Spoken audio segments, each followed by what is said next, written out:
Take the exit. Turn right into the drive-thru. Nope, I'm making dinner tonight. You don't have time. Josh has practice. Oh, that's right. I'll just get a salad. And fries? No, just the salad. But salad cancels fries. Salad only. Fries. Salad. Fries. Food noise isn't fair, but Mochi Health is. The affordable GLP-1 source that puts you on the road to successful weight loss. Hey, can I get the... Fries. Salad.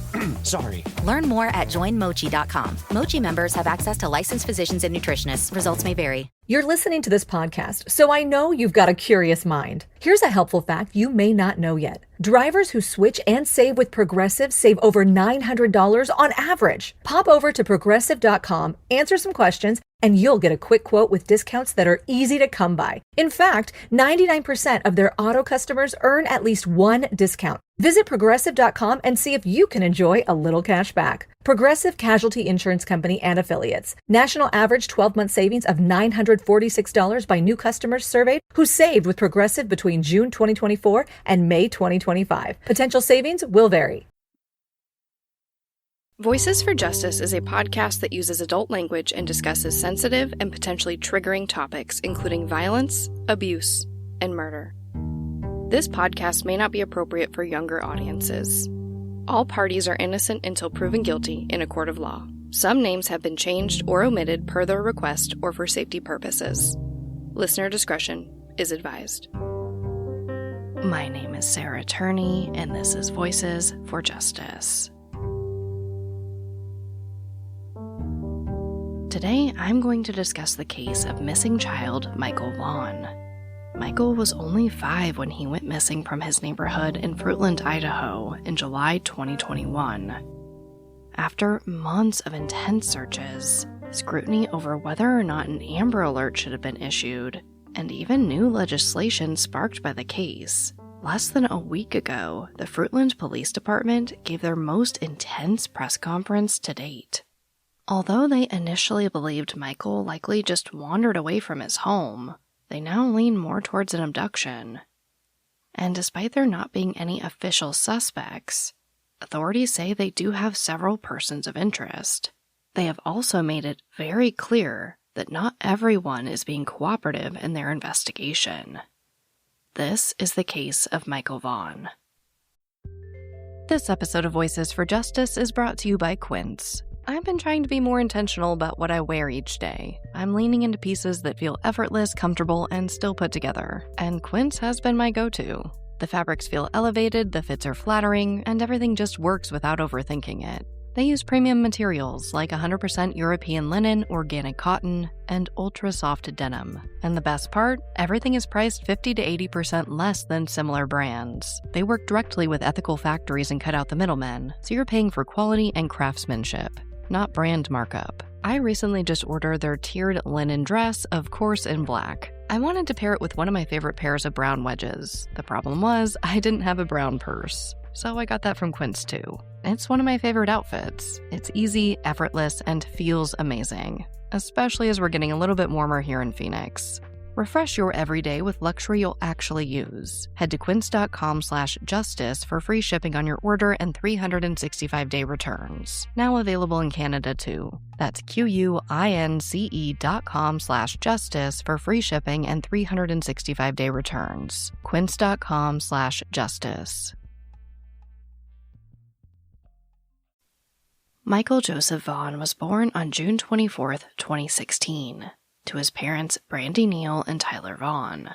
Michael does have several siblings, but when he went missing, he was living with his parents and his younger sister in Fruitland, Idaho.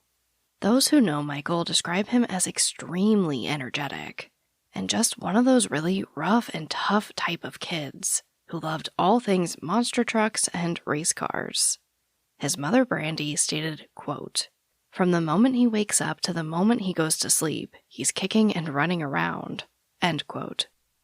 Because Michael has all of this energy and is just really rambunctious, he was given the nickname Monkey. Now, of course, Michael's only 5, so we don't know a lot about his life beyond what his parents have told the media. So let's get right into the day he went missing. Tuesday, July 27th, 2021 is a normal summer day for Michael and his family.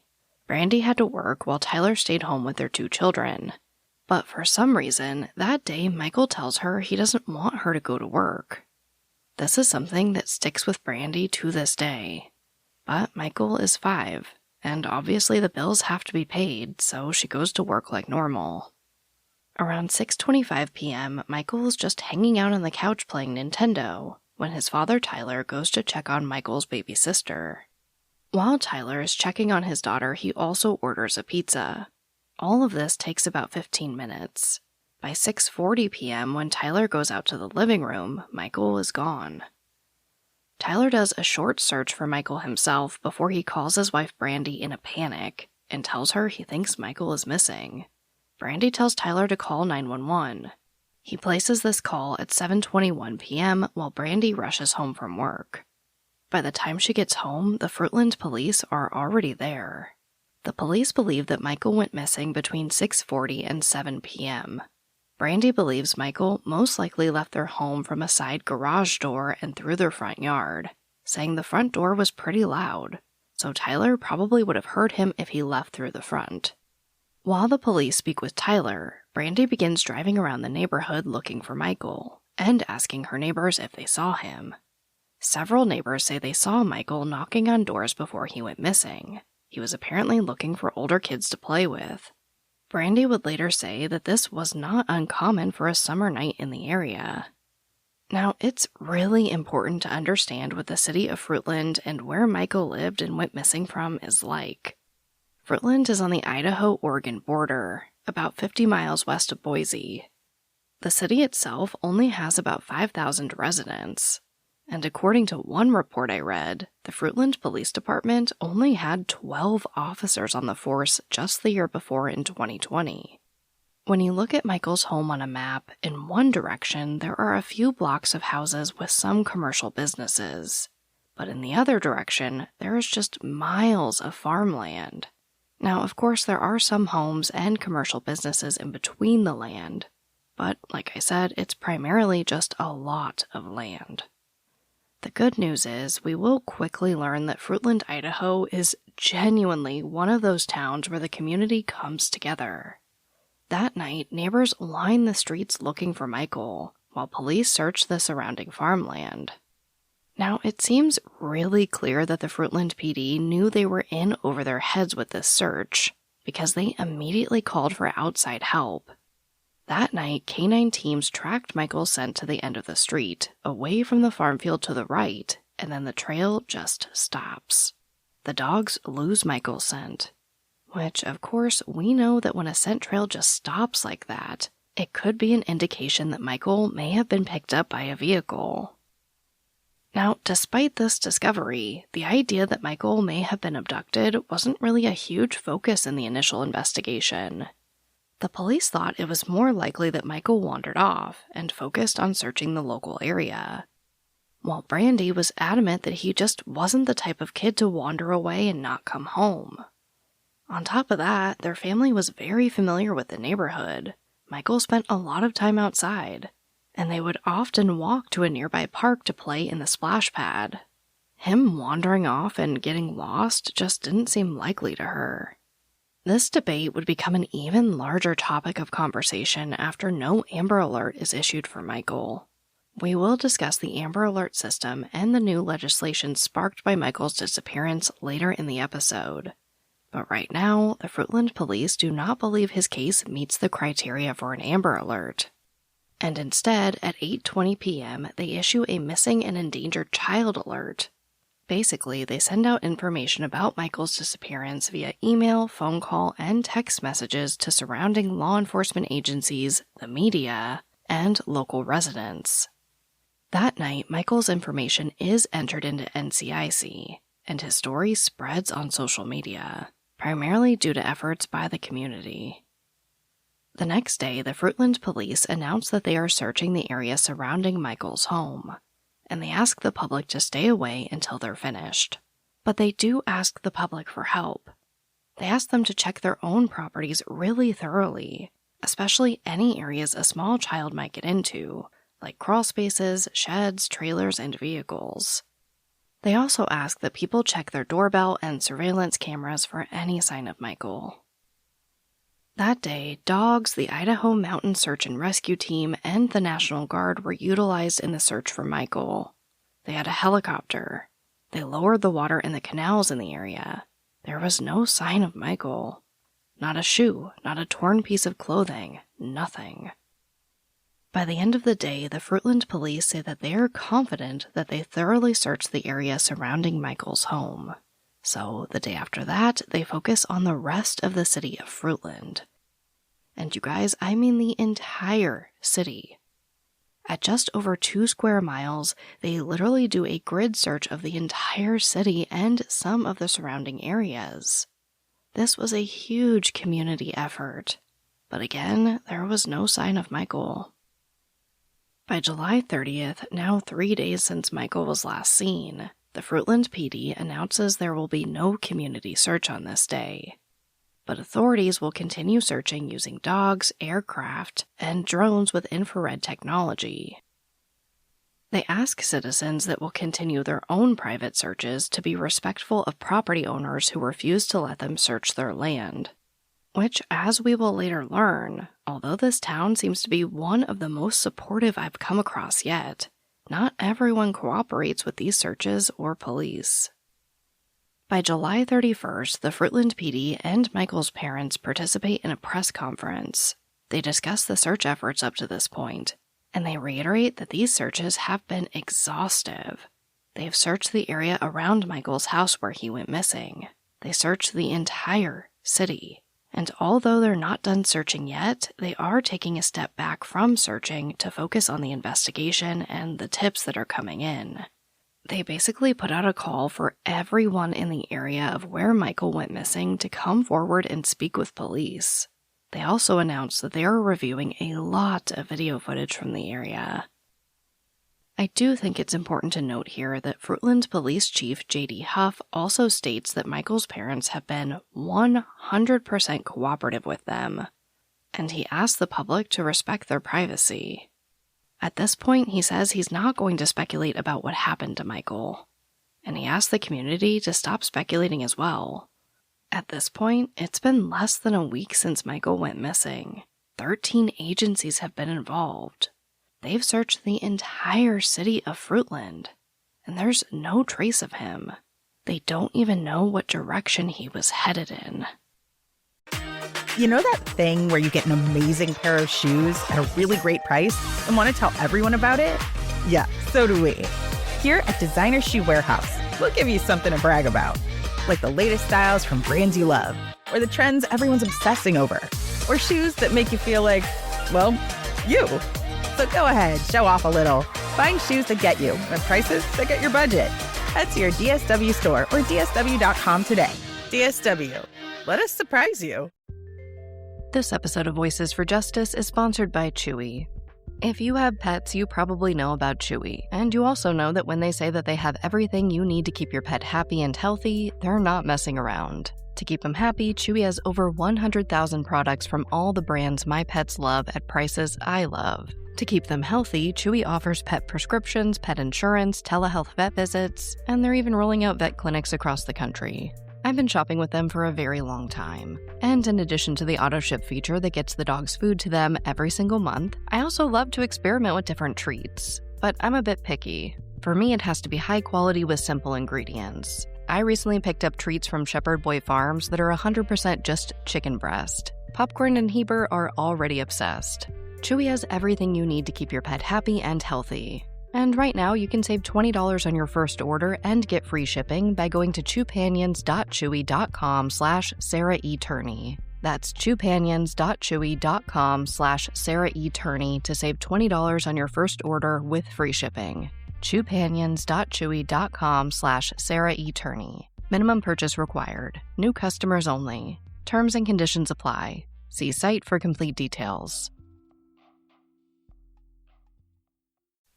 Just over a week after 5-year-old Michael Vaughan goes missing, the Fruitland Police Department holds another press conference to discuss the state of the case. They say at this point they've searched over 3,000 acres of land and 29 miles of riverbank. They visited over 200 homes and properties and conducted interviews with the residents.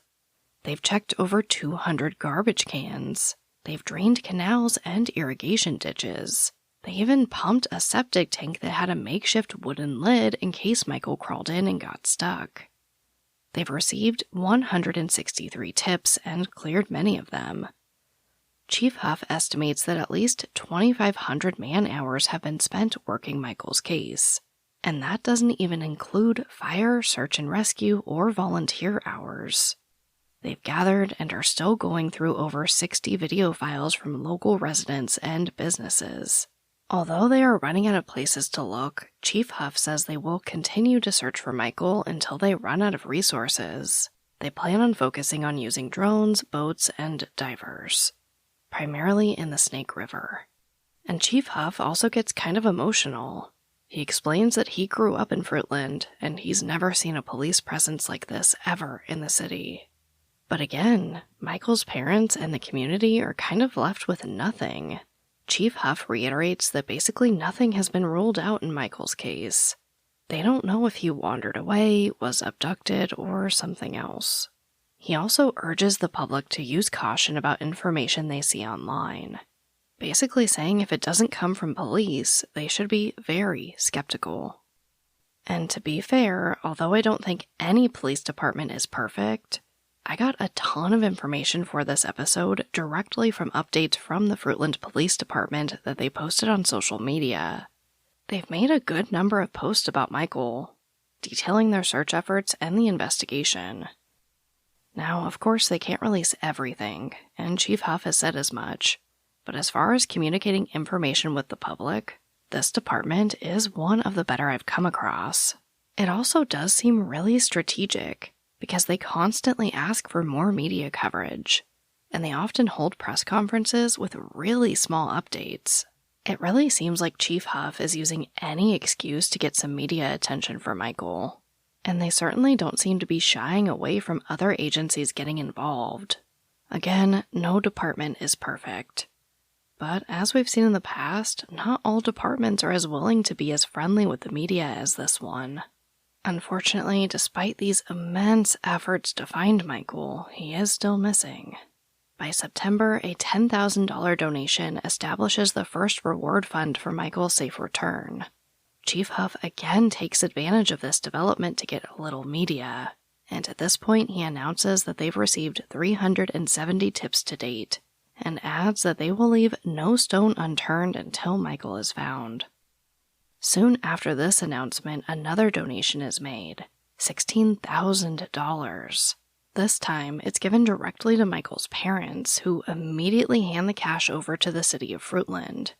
This raises the new reward total to $26,000. The next month, Chief Huff speaks to the public again. His department has gone through more video footage from the day Michael disappeared. While they have identified many people in the area when Michael went missing, they were now looking for the owners of two specific vehicles, a blue Dodge Avenger and a 2016 to 2018 white Honda Pilot. And in the next month, in November 2021, I'm telling you guys, this department has been great with the updates and trying to get media. Chief Huff holds another press conference and makes a pretty bold statement.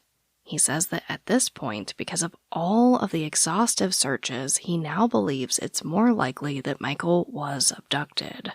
Quote, "Due to the fact that we've conducted multiple searches with every tool available to us with no success, it increases the possibility that Michael was abducted." End quote. And it's not only Chief Huff and the Fruitland police that believe this. In an interview with News Nation, retired FBI agent Jennifer Coffendorfer says she also believes it's most likely that Michael was abducted by a stranger, adding that while stranger abductions only account for 4% of these cases, 62% of stranger abductions happen near the child's home. Now, I do want to say that it is unclear what formal association, if any, retired agent Coffendorfer has had in Michael's case. But either way, all of this sparks a lot of outrage in the local community and online as people question why no Amber Alert has been issued for Michael. Jennifer Coffendorfer would later make multiple tweets about Michael's case, asking why no Amber Alert has been issued. stating that the criteria was met and recognized by police within hours of Michael going missing, while the Fruitland PD remained adamant that his disappearance does not meet the criteria for an Amber Alert. Remember, states throughout the U.S. may have different criteria for issuing an Amber Alert. This is the criteria I found directly from the Idaho State Police website. 1. A child is known to law enforcement to have been abducted. I do have to stop right here. I want to acknowledge that Agent Koffendorfer shared an image of a checklist for officials to use in Idaho when requesting an Amber Alert. But this form that she shared conflicts with what I found on the ISP website. In the report I read, the criteria has more restrictions, adding that the child cannot just be missing, a runaway, or lost, saying specifically that an abduction must be known. And the abduction had to have happened within 12 hours of the activation of the alert. The other criteria is pretty clear-cut and standard across most states. The child must be 17 years or younger, law enforcement must believe the child is in imminent danger, and they need to have enough information about the abduction to ask the public for help. Things like location, clothing, last place they were seen, or a vehicle. Now, again, Amber Alert criteria can change from state to state, and there are a lot of challenges with the Amber Alert system. I actually break it all down over on the Voices for Justice Patreon if anyone out there is like me and really nerdy and wants to know how that system operates. But to keep it simple, according to the extended language I found, it seems that the issue in Michael's case is whether law enforcement could have been sure that Michael was abducted within 12 hours of going missing. While I do think the scent dogs losing Michael's trail abruptly may have been enough for the Fruitland police to at least try to get an Amber Alert, if the criteria on the ISP website is correct, it is unfortunately way too late at this point. Chief Huff also reiterates that Michael still does not meet the criteria for an Amber Alert. Whether or not the Fruitland police could have or still can issue an Amber Alert seems a little fuzzy based on these conflicting statements and documents. But like in the case of Amber Hagerman, who inspired the Amber Alert, Michael's disappearance sparked new legislation. Jumping forward just a bit, in March 2022, the House passed SB 1378, also known as Monkey's Law. This basically creates an all-encompassing alert called an Endangered Missing Person Alert. It would notify people in Idaho and the surrounding states about a missing person. According to KTVB News in Idaho, quote, "The legislature's Joint Finance Appropriations Committee voted unanimously in favor of funding a bill to follow after SB 1378, which appropriates $1.3 million from the state general fund. That includes funding for the Idaho State Police to develop the new alert system, and $66,500 for the Idaho Transportation Department to make changes to its existing Amber Alert system," end quote. Representative Scott Syme, who supported the bill, also said, quote, "If this program had been implemented earlier, it would have been one tool to maybe find the little boy out in Fruitland that went missing," end quote. So this bill had some major backing and obviously some huge funding that goes along with it. Like Amber Hagerman, I'm sure Michael and SB 1378 will help children in the future. It's always just hard to see these things in hindsight, to see what could have been done to help the kids behind these things. In my episode about Amber Hagerman, I know her mom struggled a lot with the fact that Amber's story and advocacy for her really seems to have been lost in the larger story of the Amber Alert. And I really hope that doesn't happen to Michael. But back to the timeline. By December 2021, they're up to 738 leads in Michael's case. The Fruitland police are still going through what they call the monumental task of reviewing all the data obtained from the day he went missing. They were now also looking for a man with dark hair, a white t-shirt, and black shorts who was in the area off 8th Street when Michael went missing, stressing that this person is not a suspect, just a possible witness they'd like to talk to. As Christmas approaches, Michael's mother has returned to work. She says at this point, she sleeps on the couch every night, just in case her son comes home. Brandi is also concerned about whether or not enough people have heard Michael's story. It's been months since he went missing, and she worries that he isn't getting enough media attention. She tells the Idaho Press, quote, "I don't feel like he's getting the attention he deserves. I don't want his case to go cold. I want him home. I want every person in this world to see his beautiful face and know exactly where he belongs," end quote. The Fruitland Police also make an appeal to the public during this holiday season. Quote, "As most of us prepare to spend a Christmas holiday gathered at a table with family and friends, we ask you to keep those who are unable to gather in your prayers, specifically 5-year-old Michael Joseph Vaughan. There will be an empty seat at his family's table, and for many of us in this community, an empty place in our hearts until Michael comes home. May Christmas be a time we focus on our blessing, and remember the greatness of a community is measured by the compassion of its members. Have a Merry Christmas," end quote. Brandi also speaks with News Nation, and they ask the question I think most families of the missing dread answering. Do you think Michael is still alive? I know in my heart he's alive. I know he is. And I know he's coming home. He will come home. What they did to your family, you're lucky to make it out alive. Streaming on Peacock. These men are going to come after me. Taking them out is my only chance. Put a bullet in her head. From the co-creator of Ozark. Looks like a family was running drugs. Execution-style killing, it's rare for the Keys. And it leads on who they might have been running for. The cartel killed my family. I'm gonna kill them. All of them. MIA. Streaming now. Only on Peacock. As we enter 2022, progress in Michael's case appears to be pretty slow. In March, the Fruitland Police announced that they have obtained some new data from the timeframe Michael went missing, reiterating that they do believe there's a high probability that he was abducted, and that they've been working the case under that assumption for months. Then, in June, Michael turned 6. To celebrate, his family releases biodegradable balloons in his favorite color, blue, specifically noting that they wanted to make sure the balloons were biodegradable because Michael loves the environment. Now, the next update in Michael's case comes just days before the release of this episode, as we approach the 1-year anniversary. I have watched every press conference I could find in Michael's case.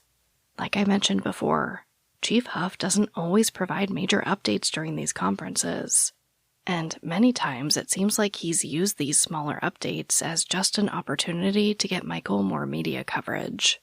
But this conference was very different. Chief Huff discusses how Michael's case is still very active.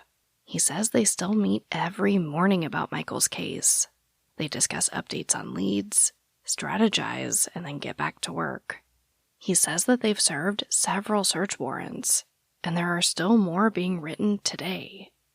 He also says that they have identified the owner of the blue Dodge Avenger, and a man seen jogging in the area.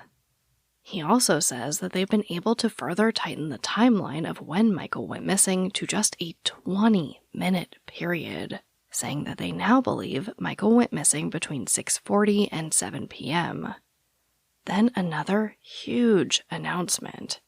Chief Huff says that later that day they will be releasing a picture of that man seen walking near 8th Street. But he adds more detail. He says that this man was seen walking through the splash pad area of Crestview Park, the park that Michael often went to with his family. This is a white male in his late 20s or early 30s, wearing black shorts, a white cutoff t-shirt, dark-colored shoes, and a hat. Chief Huff does want to stress that this person is not a suspect, just a possible witness, but they need to speak with him. Of course, this photo, along with a photo of the white Honda Pilot, which they are still looking for, will be available to see and share on my website and social media. But here's the kicker, you guys. Along with this new information, Chief Huff says that while they don't have any suspects, they do have multiple persons of interest. Now, he won't say who, But we also learn that apparently not everyone has been cooperative in their investigation. That being said, I do want to mention that Chief Huff appears to be making an effort at many of these conferences to stress being kind and respectful to Michael's family. And in this conference in particular, he does thank the public for standing with Michael's family. Though, of course, like in most cases of missing children, that has not stopped many from speculating that Michael's parents or someone who knew Michael may have been involved in his disappearance. So, let's chat theories for just a second. Obviously, it seems clear that the Fruitland police feel that Michael's parents have been fully cooperative with them, and they've gone out of their way to ask the public to be respectful and kind to them. Brandi has also come out to say that she doesn't believe anyone who knew Michael is involved with his disappearance. We also know that retired FBI agent Jennifer Coffendorfer has voiced her opinion that this was possibly a stranger abduction as well. But Brandi has her own theory. Now, she says outright that she doesn't have any real evidence to back this up, that it's definitely mostly Mother's intuition. Quote, "I have a feeling someone may have been watching us. That's my feeling. That's my mama's heart feeling." End quote. And, of course, there is something that we unfortunately always need to keep in consideration in cases of missing children, and that's sex offenders in the area. According to correspondent for News Nation, Marky Martin, when Michael went missing, there were 6 registered sex offenders within just a mile of Michael's house, 3 of which do have offenses that involve children. As far as I could find, the Fruitland police have not provided any additional information about this possibility. In the end, we don't know what happened to Michael, and we won't unless someone comes forward or he's found. So, how can we help? Well, Chief Huff is still looking for media attention. At this last press conference, he did announce a partnership with the Homeward Bound program. Basically, through this program, Michael's picture will be on semi-trucks traveling across the nation. He says that this should be up and running by the end of August. His hope is to have an official unveiling of the truck. That way he can invite the media back to cover it. But he reiterates that he is still seeking attention for Michael's case, that he needs people to share. Which, you guessed it, brings me right to our call to action. Please share Michael's case. As of recording this episode, we are just days away from the 1-year anniversary of his disappearance. When Michael went missing, he just turned 5. He's just a baby. No matter what you think may have happened to him, what you think could have or should have been done, what's most important now is that you can help him. If you can listen to this entire episode, you can take 30 seconds to share his picture, to share the picture of the white Honda Pilot, to share the picture of the man the police are still trying to identify. You really can be an active part of trying to bring Michael home by just sharing this information. Michael Joseph Vaughan went missing from his home in Fruitland, Idaho on the night of July 27, 2021. He was 5 years old. He was last seen wearing a light blue Minecraft t-shirt, dark blue boxer briefs, and flip-flops in size 11. He is a white male with blonde hair and blue eyes. When he went missing, he was 3 feet 6 inches tall and weighed approximately 50 pounds. Michael also responds to the nickname Monkey. As of recording this episode, the reward for information leading to Michael's recovery has reached nearly $53,000. Anyone with information about Michael or the car or the person in the picture is urged to contact the Fruitland Police Department at 203-642-6006. Or you can email findmichael@fruitland.org. But as always, thank you, I love you, and I'll talk to you next time. Voices for Justice is hosted and produced by me, Sarah Turney, and is a Voices for Justice media original. To hear more stories hosted by me, check out my other podcast, Disappearances, only on Spotify. And for even more content, or if you just want to support the show, check out my Patreon page at patreon.com/voicesforjustice.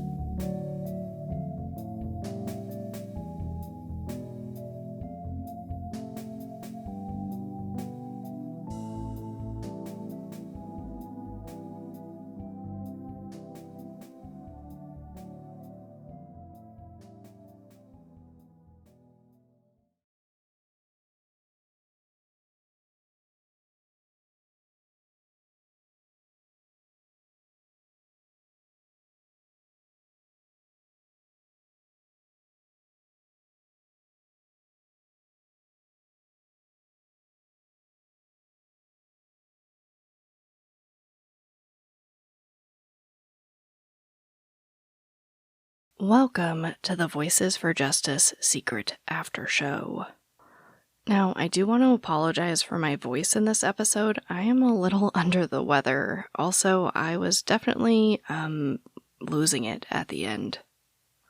These cases will always be more than episodes to me, and the second they aren't that, I think it's time for me to step away. But yeah, I'm sorry my voice has been, I feel like it just, goes away. I'll be talking and it just, disappears. So you'll probably hear that in this after show because this is an unedited portion of the podcast and I'm already losing my breath. But let's talk about Michael's case a little bit, just in terms of, it's a little bit different than what I normally do here. It's quite a bit shorter than most episodes I feature here. And that was intentional in terms of picking his case and knowing that it wouldn't be a longer episode. Now, what I've learned in looking at my work in the true crime community is that my episodes do tend to skew a little bit shorter, and that's because I really try to cut out a lot of speculation. You guys know I don't do a lot of the small talk. That tends to come out here in the after show. But that being said, I do feel like these cases that don't have a ton of information, my goodness, in this case, I am basically reading you guys a timeline, which I know isn't super exciting. It's not full of twists and turns and years-long battle, for a case or anything like that, but, Michael is about to come up on his 1-year anniversary, and he hasn't gotten a lot of media attention. His family is begging for media attention. The police are begging for media attention. They are screaming to the world to not forget about Michael, to talk about Michael. So that's what I wanted to do. Just like every other missing person in this world, especially missing children, Michael deserves our attention. So although it may not have hit, a longer marker like I'm used to in a lot of my episodes, that doesn't matter to me, and I wanted to feature his case. And that being said, that is something I plan to do in the future as well. Whether that is an episode, just a regularly scheduled episode, or even if I do 10 or 15-minute mini-sodes here on the main feed, it is something I aspire to do, and I will get to that point where I can give you guys some bonuses, so look out for that. None of these cases should have to get less media exposure because there's not a ton of, insane information to give. So anyway, long story short, I hope Michael's brought home, and I hope that this new press conference that came out just a few days before I record this, hopefully, inspires other people to cover the case, because I do feel like this department is getting increasingly aggressive about their efforts for Michael and their effort to tell the public that they're being aggressive about it, if that makes sense. Like for Chief Huff to come out and say that not everyone's been cooperative and they don't have suspects, but they do have persons of interest, was pretty interesting compared to the other conferences. So I will be watching this case. I will be updating you. That being said, I do have an update for another case. This is another case that didn't have a ton of information and was a shorter episode. It's under 30 minutes, but I covered this case back in January. That is the case of 19-year-old Margarita Sandoval. Now, if you didn't listen, I definitely would love if you did that, because this Poor woman had very few people in her life that were looking out for her. Now, essentially, Margarita went missing in 2018, and in May of 2021, her body was found in a box belonging to her brother Octavio in a basement in Norman, Oklahoma. Now, it's pretty clear-cut what happened to Margarita in the episode. It seemed very clear. The person who owned the house in which the box was found was very clear with police that this was her brother's box. He put it there, very taped up, and of course they find Margarita. It was also very apparent, it was proven that he and his wife, were collecting benefits for Margarita long after she went missing. And when I covered the episode, her body had been found. They were still, looking for information. They were doing some searches. But just a few days ago, they arrested Margarita's brother and his wife, Desiree. Now, they have been charged with first-degree murder. They also face charges for moving a body. Now, I do want to give credit where credit is due and say that Margarita does have a sister who has advocated for her in the public, but there weren't a lot of other people searching for or advocating for Margarita, and those are the cases that stick with me. I have a really terrible memory, and you guys know this. Most of the time when I speak about a case, I do need notes in front of me to remember the details. I wish I had a mind that worked differently, but I have the brain I have, so I usually need notes. And when I get a message saying, from one of you lovely, lovely people on Instagram, I actually got a review too, so two of you lovely people reached out to me and told me that there had been arrests made in Margarita's case. Those were details that stuck with me. Gosh, I'm sorry, I don't mean to cry. Like I said, the second I stop caring about these cases is when I need to walk away, but I'm gonna not. Margarita's case really stuck with me. Those are the cases, and not to make it about me because it's not, but of course you guys know that my own experience in true crime is a huge influence on why I do what I do today, and I think about Alyssa's case, and if I wasn't there for her, who would have been?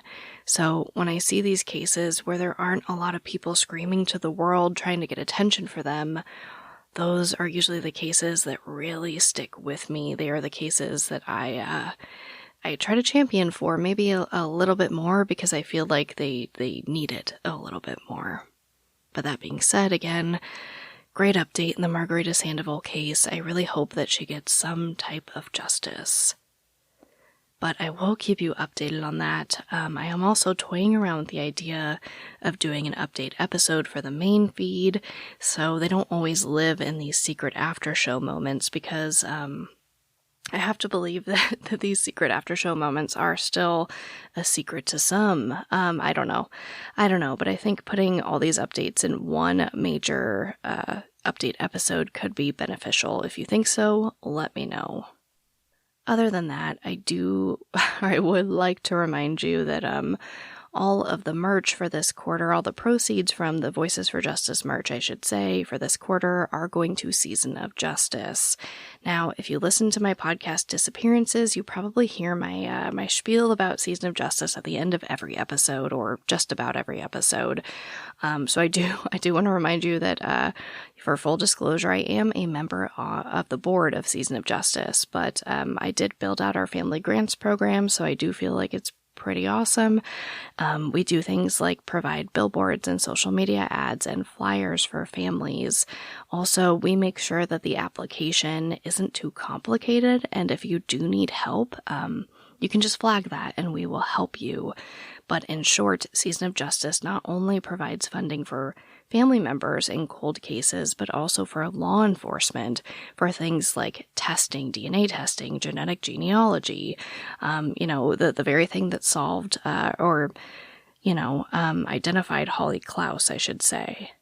So again, just a friendly reminder that if you are buying merch this quarter, all of the proceeds will go to Season of Justice.